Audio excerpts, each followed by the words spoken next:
Barya, barya, barya. Tanging layunin ko lang po ay ipapakita ko po sa inyo ang aking mga collection na barya, which is konting trivia lang po na mostly sa aking mga barya po ay galing po sa aking lolo.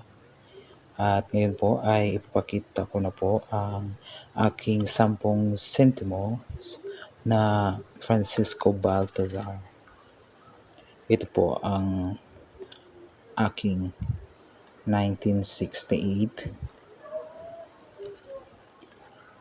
Ito naman po aking 1969. Susunod naman po natin ang 1970.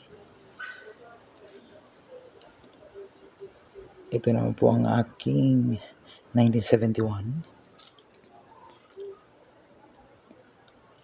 Ito naman po ang 1972.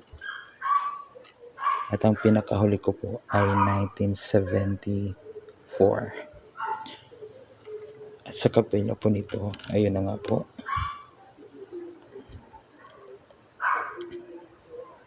Sampung Centimos Francisco Baltazar. Thank you.